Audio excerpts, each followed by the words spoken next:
Estudo sobre os fluidos. is love, and love is the answer. The final truth behind all existence. É tão importante a demonstração da existência dos fluidos para a compreensão dos fenômenos espirituais que devemos examinar esse problema sob todos os aspectos.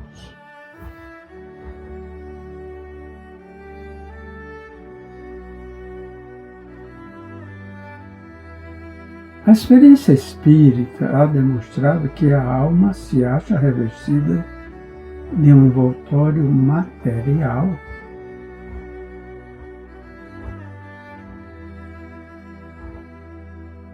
Mas invisível e intangível no estado normal, e que se move num meio físico que carece de peso.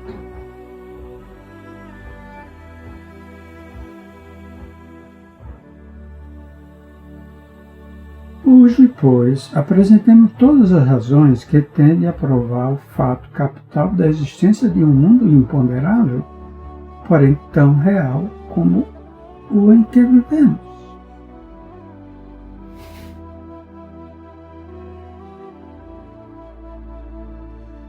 Acreditava-se, outrora, que a luz, a eletricidade, o calor, o magnetismo, etc., eram substâncias inteiramente distintas umas das outras. Dotadas de natureza própria, especial, que as diferenciavam completamente.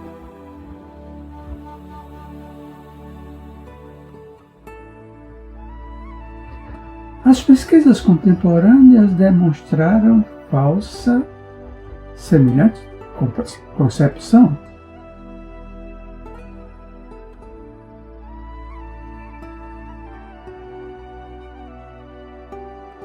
Nas primeiras idades da ciência, não só parecia que as forças eram separadas, mas também que o número delas se multiplicava ao infinito.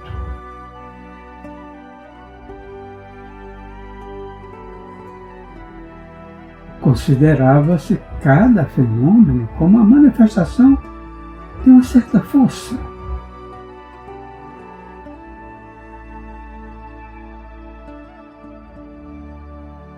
Entretanto, pouco a pouco se reconheceu que efeitos diferentes podem derivar de uma causa única.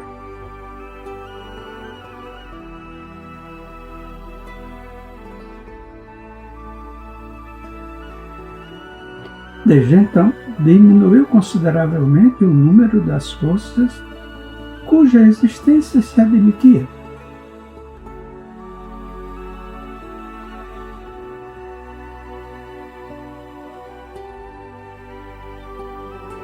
Newton identificou a gravidade e a atração, reconhecendo na queda da maçã e na manutenção do átomo em sua órbita efeitos de uma mesma causa, a gravitação universal.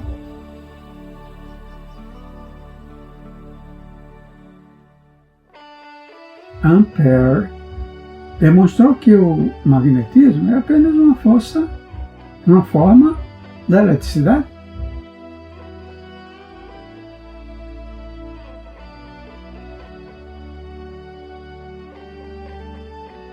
A luz e o calor, desde longo tempo, são tidos como manifestações de uma mesma causa, um movimento vibratório rápido do éter.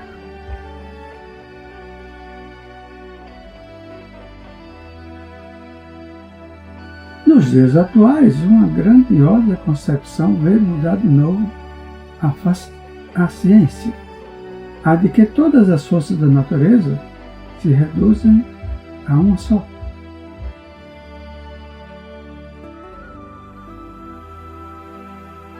A energia ou a força são sinônimos dos dois termos. Pode assumir todas as aparências. Sendo alternativamente calor, trabalho mecânico, eletricidade, luz, e dá origem às combinações e decomposições químicas.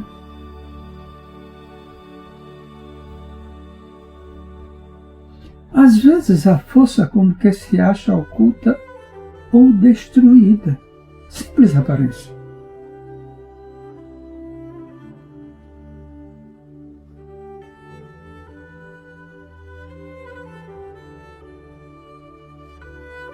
Pode-se sempre encontrá-la novamente e fazê-la passar de novo pelo ciclo de suas transformações.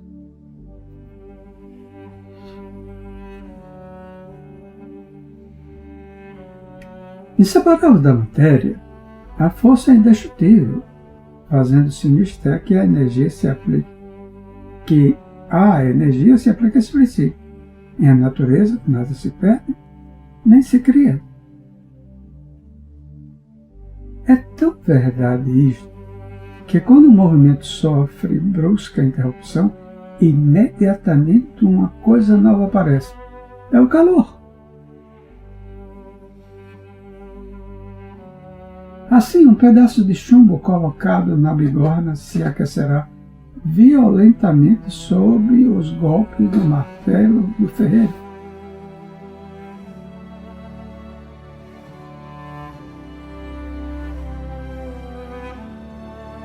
Uma bala de artilharia batendo num alvo de ferro poderá chegar à temperatura do rubro.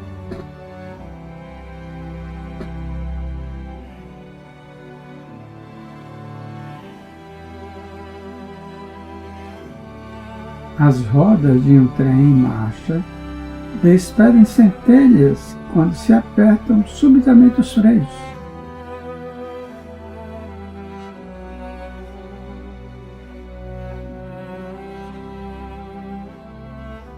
Se o movimento da Terra em torno do Sol cessasse instantaneamente,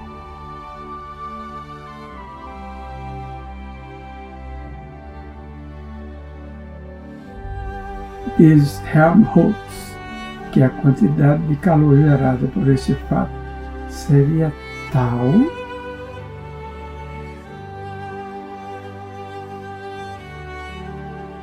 que faria passar ao estado de vapor toda a massa terrestre.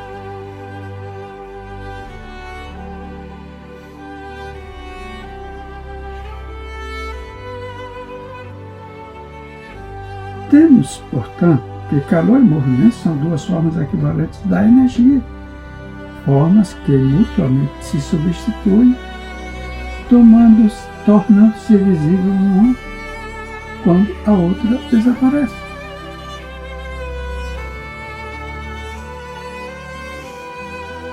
Determinou-se exatamente a que a quantidade de calor corresponde a uma certa quantidade de movimento, medida que se dá o nome de equivalente mecânico do calor.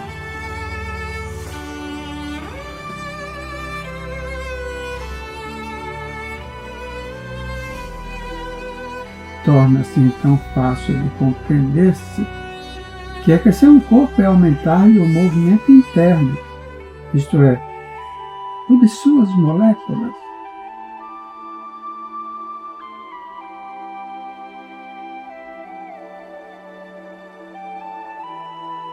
Sabemos que, desde o átomo invisível até o corpo celeste perdido no espaço, tudo se acha sujeito a movimento.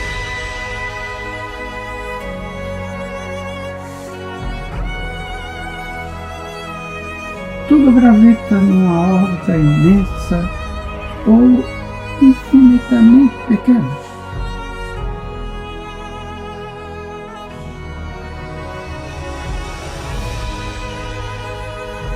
Mantidas a uma distância definidas umas das outras, em virtude do próprio movimento que as anima, as moléculas guardam entre si relações constantes.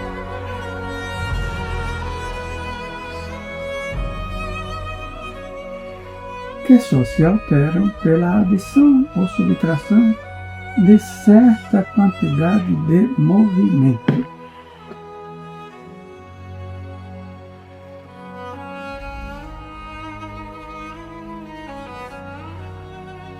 Em geral, a aceleração do movimento das moléculas lhes aumenta as órbitas e as afasta umas das outras, ou, por outras palavras, aumenta o volume dos corpos.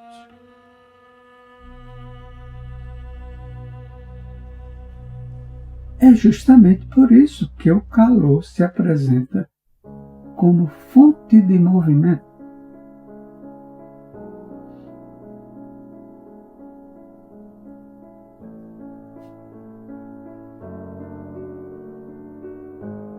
Sob sua influência, as moléculas, afastando-se cada vez mais, fazem que os corpos passem do estado sólido ao de líquido, em seguida ao de gás.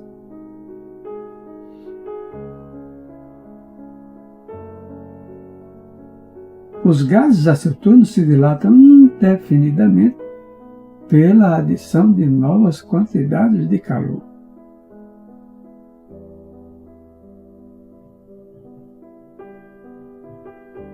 Isto é, de movimento.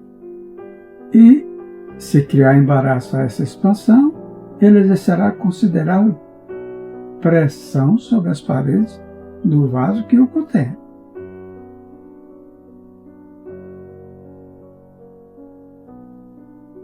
É assim que as moléculas dos gases ou dos vapores em cativeiro nos cilindros das locomotivas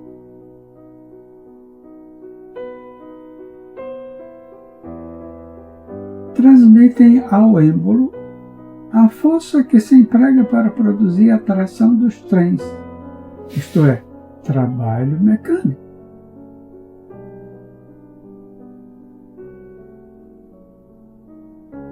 Quando, pois, os movimentos moleculares de um corpo se mostram grupados de maneira a apresentar uns com relação aos outros centros fixos de orientação, diremos que esse corpo é sólido.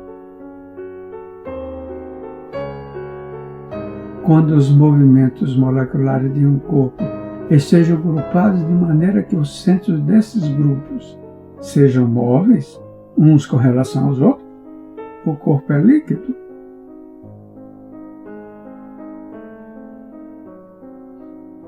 Quando as moléculas de um corpo se movem em todos os sentidos e colidem umas com as outras milhões de vezes por segundo, o corpo é chamado gás.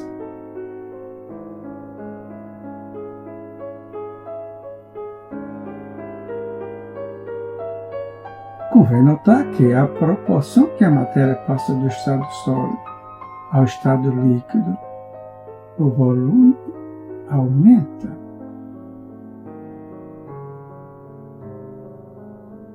Depois do estado líquido ao gasoso, a dilatação do mesmo peso de matéria se torna ainda maior.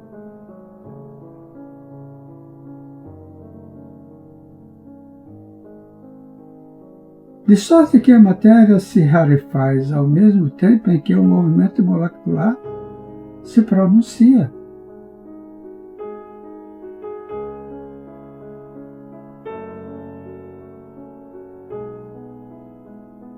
Um litro d'água, por exemplo, dá 1.700 litros de vapor, isto é, ocupa um volume 1.700 vezes superior ao que tinha no estado líquido.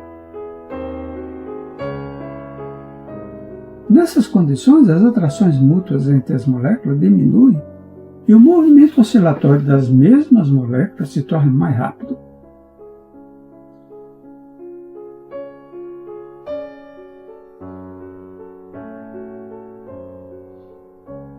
Com efeito, segundo cálculo de probabilidade, os sábios chegaram a admitir que se pode considerar constante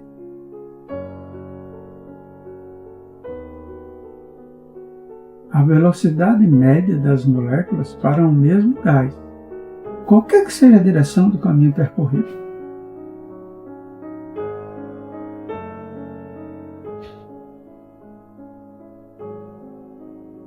O valor dessa velocidade média por segundo, a temperatura do gelo em fusão, isto é, a 0 graus, é a pressão barométrica de 760 milímetros. É de 461 metros para as moléculas de oxigênio 485 para as do ar, 492 para as do azoto, 1848 para as do hidrogênio. Tais velocidades são comparáveis à de um projétil à saída de uma arma de grande alcance.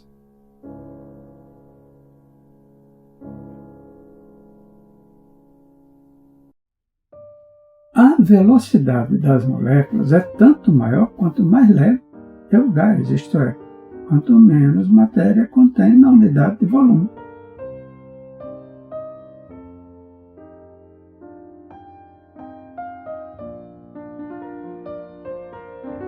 Logo, se num tubo fechado se fizer o vácuo tão perfeito quanto possível e se obrigarem as moléculas restantes a mover-se em linha reta,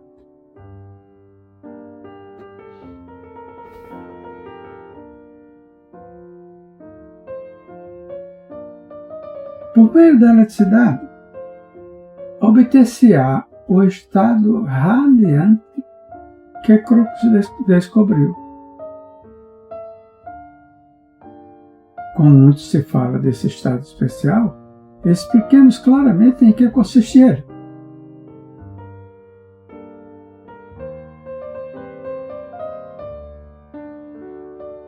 Sabemos que os gases se compõem de um número indefinido de partículazinhas em incessante movimento.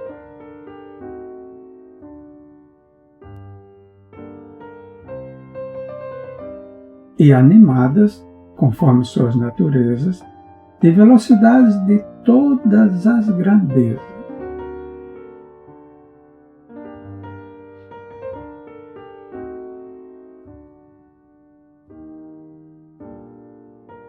Sabemos igualmente que, em consequência do número imenso delas,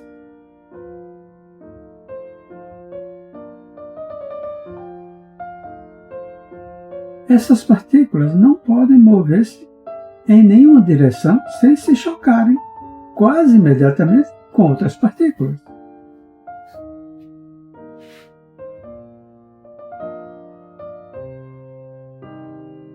Que se dará se de um vaso fechado se retirar grande parte do gás ali encerrado?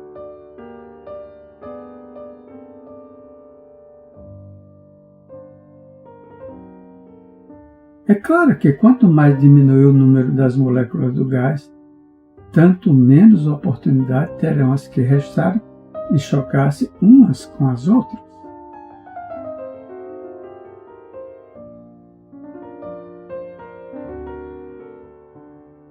Pode-se, pois, induzir que, num vaso fechado, onde se faça cada vez maior vazio, crescerá a distância que qualquer molécula poderá percorrer sem se chocar com outras.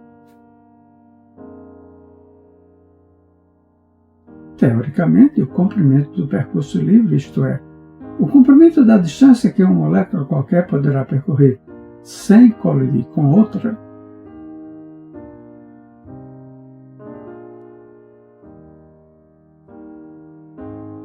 estará na razão inversa das moléculas restantes, ou que vem a dar no mesmo na razão direta do vácuo produzido.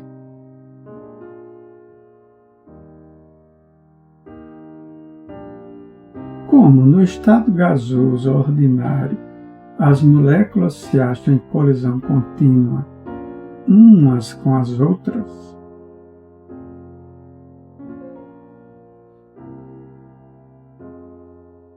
como essa colisão contínua é precisamente o que determina as propriedades físicas do gás, segue-se que, se as moléculas percorrem espaços maiores sem se chocarem,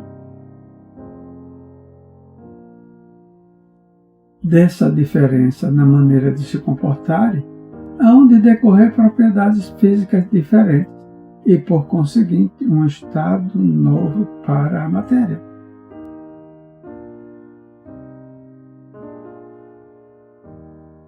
O quarto estado será tão distante do estado gasoso quanto este o é do estado líquido.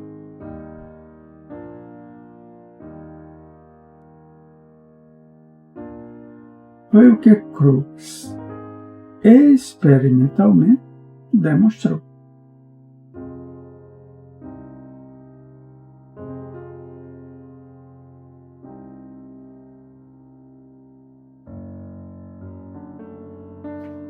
Aqui se acusa nitidamente a lei que assinalamos, segundo a qual quanto mais rarefeita é a matéria, tanto mais rápido é o movimento molecular.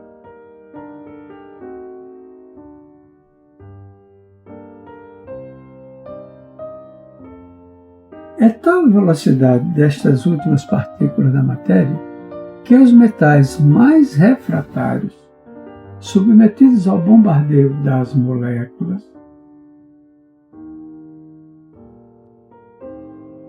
não tardam a tornar-se rubros e mesmo a fundir-se se a ação for suficientemente prolongada.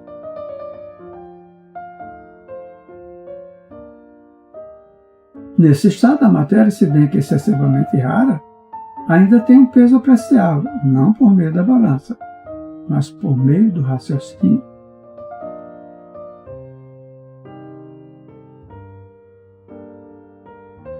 O vácuo produzido é tal que, se supusermos as pressões barométricas ordinárias representadas por uma coluna de mercúrio na altura de 4.800 metros,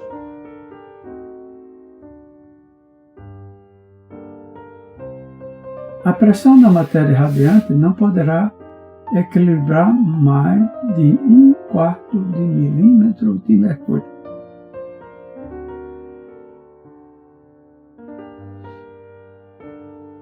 Ela ainda tem peso, o que explica que conserva suas propriedades químicas porquanto não há dissociação.